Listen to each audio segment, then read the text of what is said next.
Սիրով ողջունում եմ բոլորիդ, այսօր ուզում եմ խոսել շատ կարևոր մի թեմայի շուրջ։ Շատերը, որոնք այս աշխարհում գտել են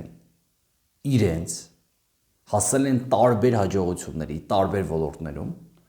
մարդիկ, որոնք աջ ու ձախ կրկնել են, որ մենք աթեիստ ենք։ Մենք ոչ մի բանի չենք հավատում։ Մենք ագնոստիկ ենք, ոչ այս կողմն ենք, ոչ այ կողմը։ Պարզվել է, որ այդ մարդկանց ետևում փաստորեն սատանան է։ Այս մարդկանց փաստաթղթեր են գտնվել, նկարներ, վիդեոներ, որտեղ նրանք մասնակցում են տարբեր կուլտերի, տարբեր սատանապաշտական տարբեր ծեսերի։ Ընդ որում նրանք այդ համայնքներում եղել են բարձրակարգ անդամներ, գլխավորներ։ Այն մարդիկ, ովքեր թեկուզ համաշխարհային պատերազմի ժամանակ անվանում էին, որ նրանք աթեիստներ են, բայց այդ նախագահները փաստորեն ունեին քրմական խումբ, ունեին կախարդների խումբ, ունեին աստղագուշակների խումբ, որոնք են նրանց ուղղություն էին տալիս։ Փաստորեն մարդիկ գտնվում էին գաղտնի կազմակերպությունների մեջ և պաշտում էին սատանային։ Այսօր ես ուզում եմ խոսել, թե ինչի և ինչն է պատճառը, որ 5 տակարանում կային պատերազմներ, և պատերազմները շարունակվում են։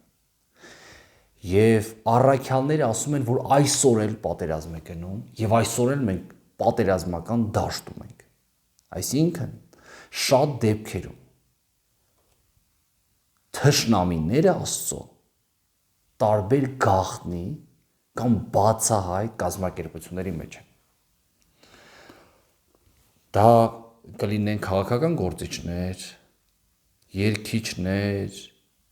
ինչ-որ սոցցանցերի տերեր, համաշխարհային բիզնեսների տերեր,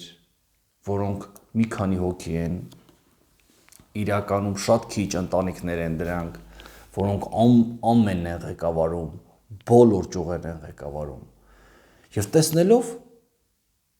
այդ մարդիկ փաստորեն տարբեր կռապաշտական ծեսերին մասնակցում։ Այդպես եղել է նաև հնում։ Թե դա լինի Միջագետքի թագավորները, թե դա լինի Եգիպտոսի փարավոնը, բոլորի ետևում կռապաշտությունն է, բոլորը ունեն խումբ քրմական, հեթանոսական սատանապաշտական։ Քրիստոնեական տարբեր առաջնորդների ետևում էլ կային մարդիկ, ովքեր չէիր հասկանում, սրանք Քրիստոսապաշտ են, բայց ծիսակարգով սատանապաշտ են։ Գալով մեր թեմային։ Մենք ինչ անում ենք, այդ բոլորը կոչվում է զոհողություններ։ Մեր ամբողջ կյանքը կապված է զոհողությունների հետ։ Ու մենք զոհաբերում։ Կան մարդիկ, որոնք թվում է թե միամիտ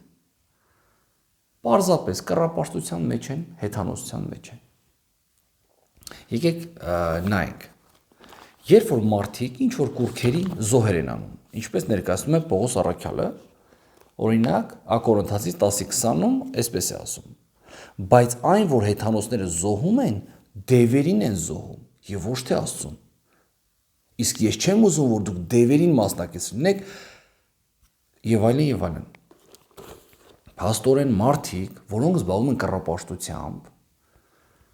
ինչ-որ քարի են պաշտում, ինչ-որ փայտի են պաշտում, այդ ամենի հետևում կանգնած են իրական դիվական ուժեր։ Նույն բանը կարող են գտնել Աստվածաշնչի տարբեր էջերում։ Ղևտացիս 17:7 միանգամից բացվեց։ Եվ իրենց զոհերն այլևս չզոհեն դևերին, որոնց ետևից երթալով պոռնկություն են անում։ Սա նրանց համար հավիտենական կանոն լինի բոլոր ազգերի մեջ։ Փաստորեն մարդիկ, որոնք պարզապես կառապաշտությամբ են զբաղվում, պարզապես փուշ են կախում, պարզապես քարտերով ինչ-որ բախտ են նայում, կոֆե են նայում, չգիտեմ ինչ են անում, փաստորեն այդ ամենի հետևում սատանական ուժերն են, և դրանք խաղեր չեն, հոգի կանչելը և այլն։ Երկրորդ օրինաց 32:16 Երկրորդ օրինաց 32:16-ում տեսնենք ինչ է ասում. օտար աստվածներով նրան նախանձեցրին, գարշելի բաներով նրան բարկացրին։ Ինչ արեցին, օտար աստվածների հետևից են գնում, զոհեցին դևերին, որ աստված չեն, աստվածների, որ չէին ճանաչում, և այլն։ Փաստորեն այս ամենի ետևում, նույնը լինելու ասած աշխարհի վերջում, օրինակ Հայտնություն 9:20, որ աշխարհի վերջում ենք մենք նաև ապրում, 9:20, և մնացյալ մարդիկ, որ չմեռան այս վերքերից, չապաշխարեցին իրենց ձեռքերի գործերից, որ չերկրպագեցին դևերին, ոսկե, արծաթ, պղնձի, քարեր և այլն։ Փաստորեն,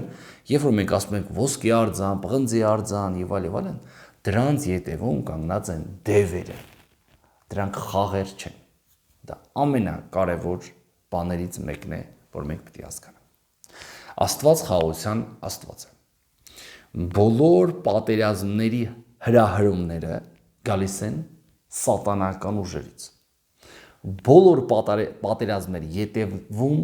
կանգնած է սատանան։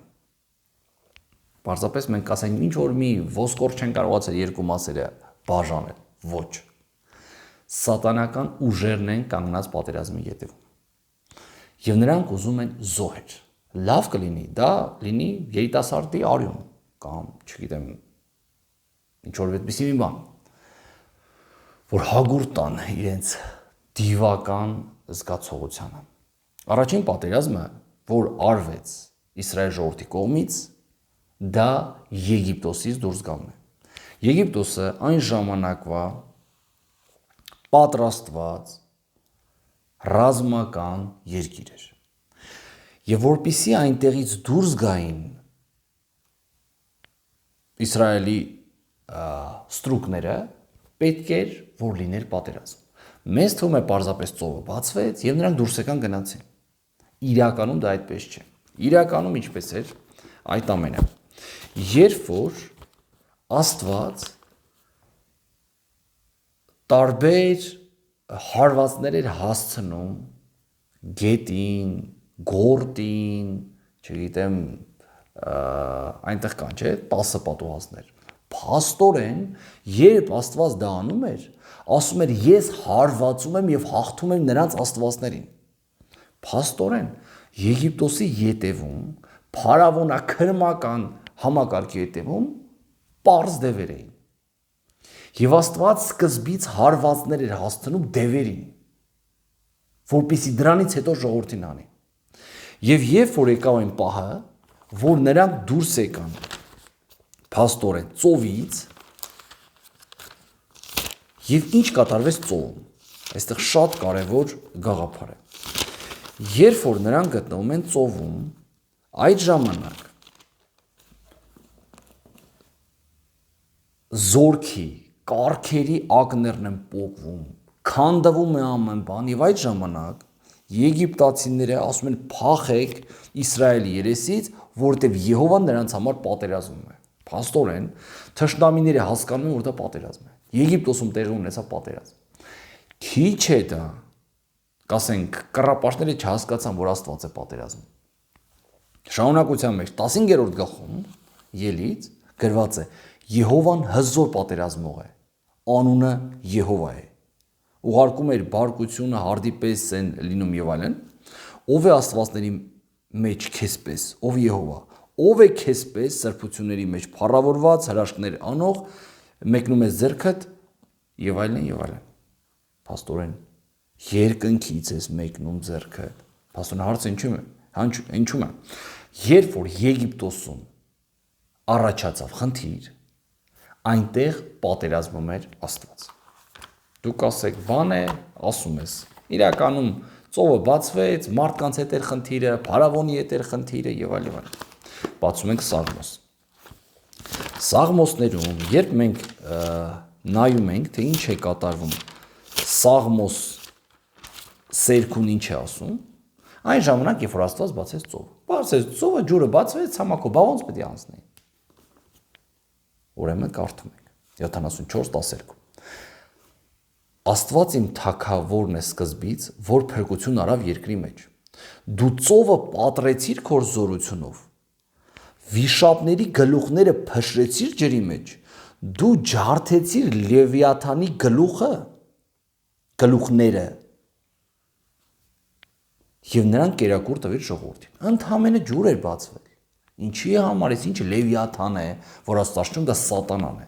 Փաստորեն, ասում դու երբ որ ծովը բացեցիր, սատանային սպանեցիր։ Զարմանալի էլի գաղափար ենք տեսնում այստեղ։ Երկրորդ օրինաց, թե ինչու են եղել պատերազմները 5 տակարանում։ Երկրորդ օրինաց, առաջին գլուխ 30 ուրեմն 30-33 համարներ, ձեր Եհովա Աստվածը, որ ձեր առաջից գնում է, նա ձեզ համար կպատերազմի, ինչպես որ Եգիպտոսում ձեր աչքերի առաջին ձեզ արավ, շարունակության մեջ, որ ձեր առաջից գնում է ձեր թշնամիները, որ ձեր համար իջևանելու տեղ գտնի, պատերազմներ անելով է գնում։ Փաստորեն, բոլոր պատերազմների ետևում կան հոգևոր ուժեր։ Նայեք դրա մասին Դանիել 8-9 գլուխներում ես մեկնաբանալիս ցույց եմ տալիս, որ Հունաստանի, Պարսկաստանի, Իսրայելի հետևում կային ուժեր, որոնք օրերով իր հետ պատերազմում էին։ Իսկ Դանիել մարգարեն նույնիսկ նրան թվում էր, թե պարզապես պատերազմներ են գնում։ Այդ ամենի հետևում կանգնած էին լուրջ էակներ։ Եզեկիել 17:7 ես ուզում եմ մի քիչ կանգնենք այսպիսի գաղափարների վրա։ Ուրեմն, Եզեկիել ասեցի 17:7, ուրեմն 17:7։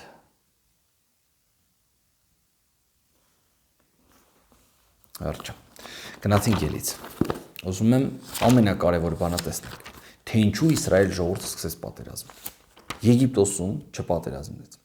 Ճանապարհին Աստված թույլ չէր տալիս, որպեսզի պատերազմեն, որովհետև ասում էր, ձեր արչևից ուղարկելու եմ իշաճանճեր։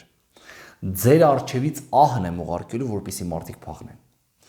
Չեք պատերազմելու դուք։ Բա ո՞նց եղավ, որ մարդիկ սկսեցին պատերազմել։ Ինչի համար Իսրայելը պատերազմում էր աջ ու ձախ բոլոր հարևանների հետ։ Ինչ կատարվեց։ Նայենք Ելից 17, երևի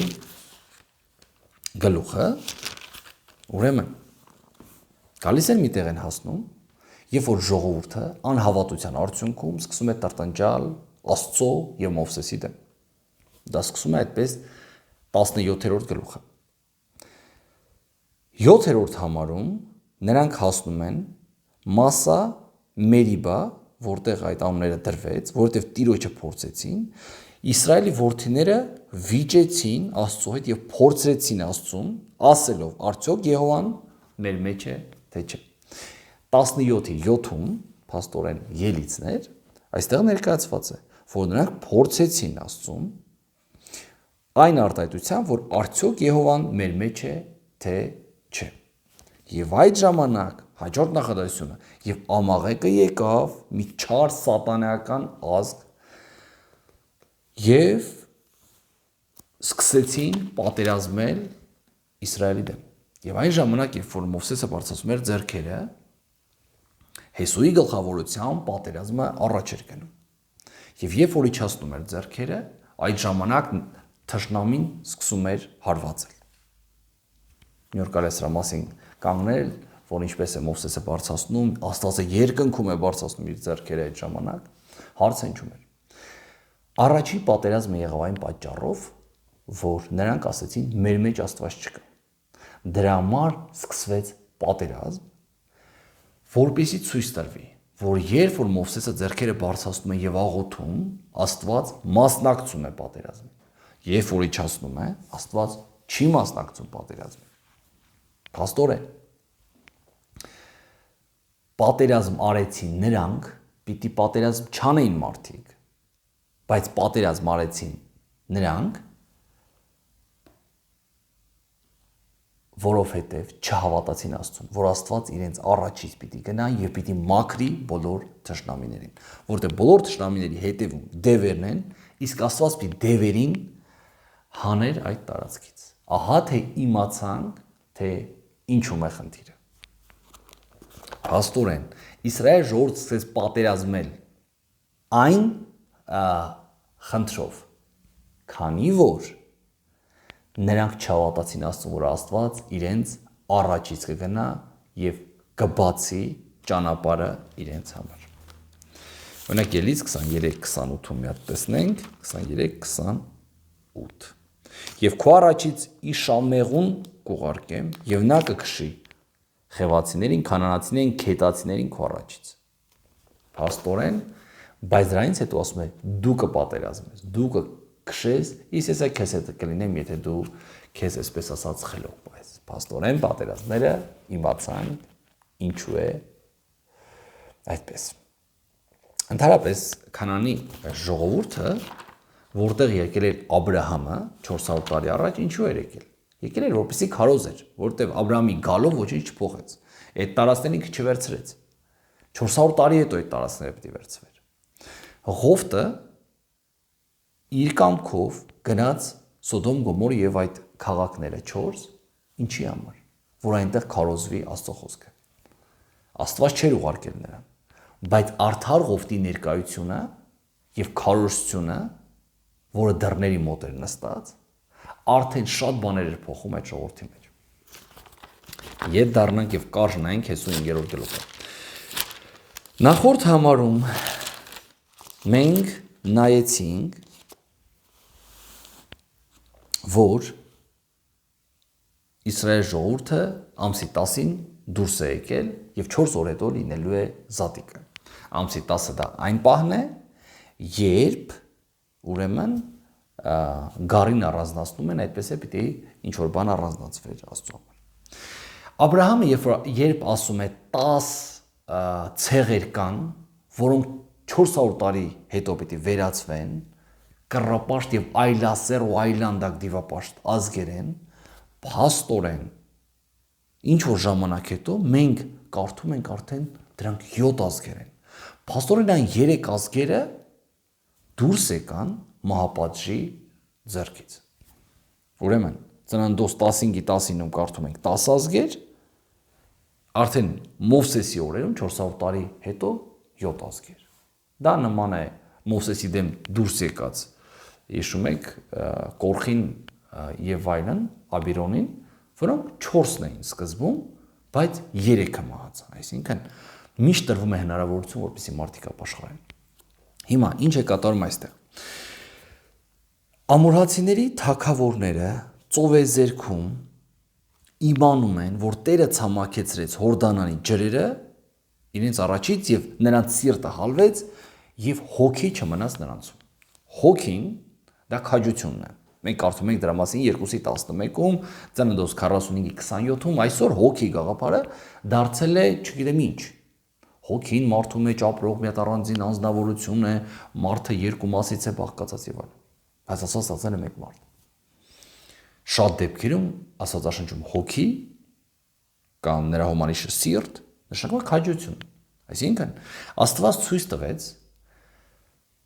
ամենահզոր ամրոցի վրա կանգնած զինվորներին եւ քաղաքին, որ պարզապես գետը բացվեց եւ մարդիկ անցան։ Այս մարդիկ նաեւ գիտեին, որ ծով է բացվել։ Այս մարդիկ գիտեին, որ Տերը պատերազմել է ճանապարհին ազգերի հետ։ Շարունակեցինք։ Եվ Աստված ասում է պետք է թլպատվեք։ Ելից 4:24 համարում ներկայացում է, որ Մովսես ուզում է գնալ Իսրայել ժողովրդին հանելու եւ Տերը ուզում է սպանել Մովսեսին, քանի որ Մովսեսը, որ քարոզում էր աստվածապաշտություն, թլպատություն եւ այլն, իր երեխաներին նույնիսկ չէր թլպատել։ Դրա համար հիշում եք Մովսեսի կինը, ուրեմն թլպատեց երեխաներին եւ Աստված այդ հարձակումը չգործեց։ Հաջորդը Երբ որ Հակոբի աղջկան բռնաբարեցին, եթե հիշում եք, ամբողջ քաղաքը թլպատվեց, Սիվքեմը եւ երկու տղան մտան երիտասարդ, ամբողջ քաղաքին սպանեցին, որովհետեւ թլպատված մարդը դա թույլ մարդն է։ Հիմա եկեք պատկերացնենք Իսրայել ժողովուրդը դուրս է եկել կանգնել շենքերի առաջ, պարիսպների առաջ եւ թլպատություն է անում։ Աստված ասում է. դուք պիտի թլպատված լինեք։ Եթե չթլպատվեք, ձեր համար չկա հաղթանակ։ Ինչ հաղթանակի մասին կարող եք գնալ, եթե դուք ուխտի մեջ չեք։ Այսօր շատ շատերը Աստծո հետ ուխտի մեջ չեն մտնում եւ հույս ունեն, որ կունենան հաղթանակ։ Ասում են դուք պիտի թլպատվեք։ Եվ նրանք թլպատվում են այդ 4 օրերի ընթացքում եւ այդ ամենը տեսնում է քաղաքը։ Հաջորդը 14-րդ օրում Զատիկի օրը նրանք զատիկ են անում։ Եվ կարծես թե կատարում են Դավիթի սաղմոս, որ իմ թշնամիների առաջ սեղան ես պատրաստել։ Եվ այս ժողովուրդը, որոնք վախեցած են Աստծուց, տեսան ծովը գետը բացված, ներքևում մարդիկ անցան, թլպատվեցին, շատ թուլացան, որ հանկարծ այնպես չլինի, որ ասեն մեր ուժով ենք մենք վերցրել քաղաքը։ Եվ այդ ամենը տեսնում է ուրեմն Երիքով քաղաքը։ Այդ ամեն բանը կատարում է նրանց աչքերի առաջին, որպեսզի ապաշխարեն, որպեսզի քաղաքի դռները բացեն, բայց վերջում գրված է. Երիքով Իսրայելի որդկանց առաջին ամուր կերպով փակված էր։ Նրանք մի դռները բացեին եւ ասեին մենք ընդունում ենք ձեր Աստծուն։ Մեր կռապաշտ, մեր այլասեր աստվածները, որոնց երեխաներ ենք զոհում, որոնց բոլոր ծեսերը ամենաստոր սեռական արարքներով է, փաստորեն մենք ընդունում ենք, որ մենք սխալ ենք, բայց այդպիսի բան չարեցին Երիքովի բնակիչները։ Դե պարզ է, միայն մի ընտանիք կար, որը այդ Երիքով քաղաքում փակված էր եւ այդ տանը ովքեր հավաքված էին, կապ չունի ովքեր էին, Ռախավի տանը պետք է փրկվեին։ Նրանք Զատիկ արեցին եւ այնտեղ գարին էր հասել։ Զատիկի ժամանակ գարին էր հասնում, մի ամիս հետո ցորենը, այսինքն ապրիլ ամսին, եւ նրանք խարակեցին եւ բաղարջ կերան, ցորենը խարակեցին եւ բաղարջ կերան, քանի որ Զատիկի օրերն էր, թթխմոր չէր կարելի, նրանք պիտի լինեն մաքուր։ Եվ այդ ժամանակ մանանան դադարեց։ Դեռ նրանք չմտած Երիքով։ Քանանի երկիր դեռ չմտած, Աստված ասում է արդեն ձերն է։ Հիմա էլ մանանա չի լինելու։ Վերջ։ Այս արդյունքը կուտեք։ Հիմա շատ հետաքրքիր բան է։ Եվ երբ որ Հեսուն Երիքով էր, ըստ երևույթին գիշերով առանձնացել էր, որպեսզի մտածեր, մտել էր Երիքովի տարածք, հա, Երիքովի պարեսպի մոտ գտնվում են դաշտերը, որտեղից նրանք այդ գարին կերան, իր աչքերը բարձրացրեց եւ տեսավ, որ ահա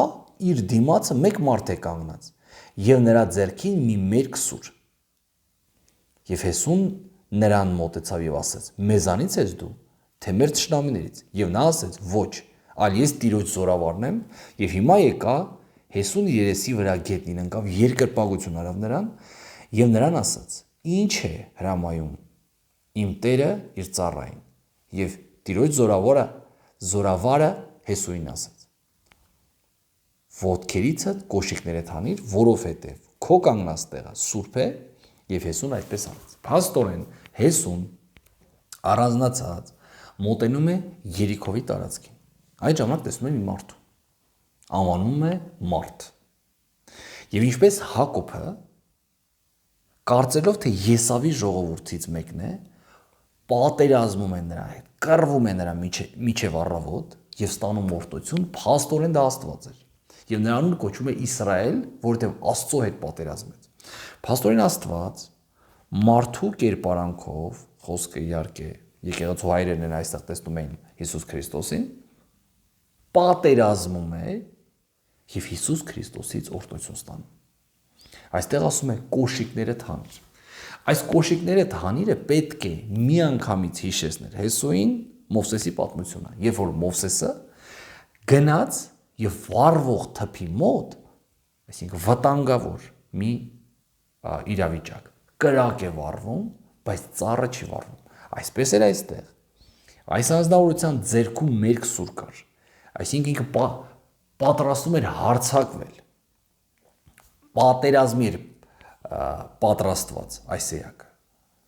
Ինչպես այնտեղ կրակն էր, այստեղ սուրն է։ Բայց նույն է սուրը Հիսուս Քրիստոսի հետ տեսնենք աշխարհի վերջում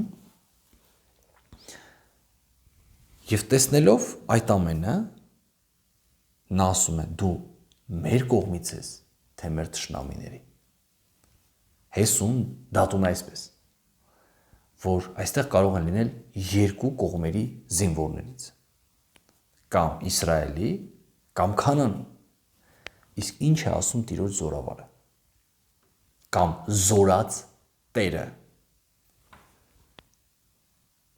Մեզանից ես դու, թե մեր թշնամիներից, եւ նա զորավարը ասեց ոչ։ Հարցը ինչու՞մ է։ Մենք միշտ նայում ենք այդպես, որ Աստված պիտի մեր կողմը լինի, կամ ում կողմից էր Աստված պատերազմի ժամանակ։ Այստեղ Հիսուս Քրիստոսը զորքերի Տերը, հրեշտակների զորքերի Տերը եկել էր ուրեմն որպիսի պատերազմեր։ Նա այս աշխարհում պատերազմներ ունի։ Իսկ Հեսուն մտածում է այսպես. կամ դու մեր կողմից ես, կամ մեր թշնամիների։ Իսկ նա ասում է ոչ, դու կարող ես իմ կողմից անցնել, իսկ կարող ես չանցնել։ Ես ոչ քո կողմից եմ, ոչ քո թշնամիների։ Ես Աստծո կամքն եմ կատարում։ Ես տիեզերական թագավորն եմ։ Ես եմ որոշում ով լինի իմ կողմից, կամ ով է իմ կողմից, ով չէ։ Իսկ ես ոչ մեկի կողմից չեմ։ Ամեն անգամ, երբ երկու երկրների միջև պատերազմ է լինում, բոլորը մտածում են, Աստված իմ կողմից է, թե Աստված նրանց կողմից է։ Աստված բոլորիս հայրն է, բոլորիս Տերն է, բոլոր զորքերը նրանն են։ Եվ նա այստեղ ցանկանում է ցույց տալ, թե դու պիտի դեռ խոնարհվես, դեռ երկրպագես, որ ունենաս թույլտվություն իմ խմբի մեջ մտնելու։ Հիմա այստեղ, երբ որ մենք կարդում ենք Ելից գիրքը, մենք այսօր կարդացինք 15-րդ գլուխը, երբ Տերը պատերազմում էր եգիպտացիների դեմ, այստեղ երգի մեջ ասում են հետևյալ խոսքերը։ Հիշում եք, որ ասում է Եհովան հզոր պատերազմող է, նրա անունը Եհովա է։ 11 համարում գրած է ով է աստվածների մեջ քեզպես, ով Եհովա, ով է քեզպես սրբությունների մեջ փառավորված օրտություններով սքանչելի հրաշքներ գործող։ Ով է քեզպես Միքայել։ Իհարկե ես այն մարդկանց խմբից եմ, ովքեր համարում են, որ Միքայելը զորած Տերն է։ Հրեշտակապետը, քահանայապետը, բոլոր մարդկանց պետը, տիեզերքի պետը կամ արխիոնը, արքան բոլորի Հիսուս Քրիստոսն է։ Բոլորի առաջնեկը, եկեղեցու գլուխը, եկեղեցու պետը Հիսուս Քրիստոսն է, որը Աստվածաշնչում անվանվում է Միքայել եւ շարունակում է։ Հայտնություն գրքում 12:7-ում եւ պատերազմ եղավ երկնքում եւ Միքայելը եւ նրա հրեշտակները պատերազմ արեցին վիշապի դեմ եւ պատերազմեց վիշապը եւ իր զորքերը։ Այսինքն Միքայելը իր զորքերով, Սատանան իր զորքով, փաստորեն Աստծո հրեշտակների Տերը դա Միքայելն է, ինչպես այստեղ ասում։ Դա մենք տեսնում ենք Քրիստոսի խոսքերում, ասում է, երբ որ գամ իմ հրեշտակները ինձ հետ, եւ չկարողացան դեմ կենալ, ոչ էլ տեղ գտնվեցավ նրանց համար։ Եվ վայր գցվեցավ մեծ վիշապ այն առաջին օծը, ինչպես Միքայելը հաղթեց։ Ասում է, եւ նրանք հաղթեցին նրան գառի արյունով եւ իրենց վկայության խոսքով, եւ չսիրեցին իրենց հոգին միջև հիմա։ Փաստորեն Սատանան երկնքից Միքայելը վայր է գցում սատանային ինքն իր արյունով, ոչ թե իրական պատերազմ էր, այլ Հիսուս Քրիստոսը իր արյունով Միքայելը դուրս է գցում սատանային։ Իսկ միջև այդ 6-րդ համարում, նախորդ համարում, որպեսզի տեսնենք, որ ամբողջ գլուխը Հիսուս Քրիստոսի մասին է։ Եվ կինը փախավանապատ, ուր Աստվածանից պատրաստված տեղ ուներ, որ այնտեղ կերակրեն նրան 1260 օր։ Վերջը, այստեղ ներկայացում է ծնվեց երեխան եւ գնաց երկինք։ Խոսքը ինչի մասին է։ Տիեզերքը բաժանված է երկու մասի։ Աստծո եւ սատանայի։ Եվ նրանց միջև գնում է թշնամություն, որտեղ սատանան թշնամի է, սատանան հակառակորդ է, նա չի կարողանում առանց թշնամության մնալ։ Իսկ Աստված պետք է իր սրբությամբ մաքրի ամեն ախտերը։ Եվ այդ պատերազմը իր արտացոլանքը գտնում է մարդկանց մեջ։ Քանի որ Հիսուս Քրիստոսի մասին առաջին մարգարեության մեջ ասում է. ես թշնամություն եմ դնում քո ով օդ սատանա եւ կնոջ միջև, քո սերնդի եւ նրա սերնդի մեջտեղ, քո նախ ու գլուխը ջախջախի եւ դու նրա գարշապարը խայթես։ Փաստորեն Հիսուս Քրիստոսը եւ կինը իր երեխաների հետ, հա, Աստծո ժողովուրդը դեմ են սատանային եւ նրա ժողովրդին։ Հավիտենական թշնամություն է Իսրայելի եւ Ամաղեկի մեջ։ Հիսուս Քրիստոսի ծնունդով մենք ինչ է ասում։ Ուրեմն ահա այս մանուկը Սիմեոն ծերունին ասում է Հիսուս Քրիստոսի մասին։ Կա Իսրայելի մեջ շատերի համար ընկնելու եւ կանգնելու եւ հակառակության նշան։ Հիսուս Քրիստոսը այն հակառակողն է, այն սուր գցողն է, որ ամբողջ աշխարհում սատանապաշտների դեմքը բացահայտում է 35 համարում եւ իսկ քո անձով սուր կանցնի, որ շատ սրտերից խորհուրդները հայտնվեն։ Հիսուս Քրիստոսի այս աշխարհ գալով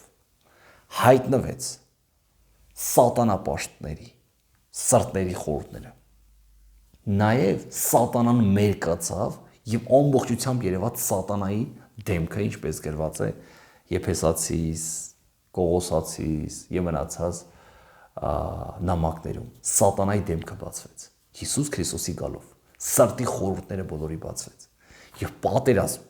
հայտարարվեց կրկին անգամ ու Հիսուս Քրիստոսի արյունով Միքայելը դուրս արեց սատանային երկնքից եւ խափանեց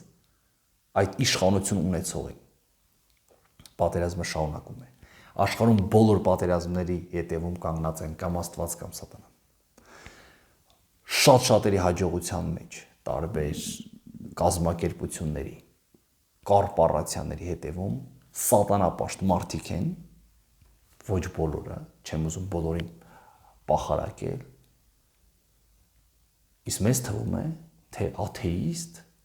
գիտնականներ են։ Շատ գիտնականներ անվանվածները պարզվում է,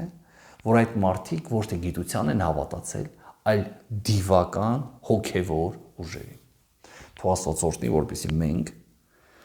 զենքերը վերցնենք, ինչպես Եփեսացիս 6-րդ գլխում է գրված։ Այնտեղ կար սուր, վահան եւ այլն, եւ Աստծո պատերազմների մեջ լինենք, հոգևոր պատերազմների մեջ, մարդու հետ չպատերազմենք, այլ հոգևոր աշխարհի։ Ինչպես տեսնում ենք, 5 կտակարանում, նոր կտակարանում Աստված պատերազմում էր հոգևոր աշխարհի հետ։ Արդեն մարդիկ ոնց պատերազմեցին, դա արդեն մի այլ խնդիր է։ Աստծո օրհնությունը ձեր հետ։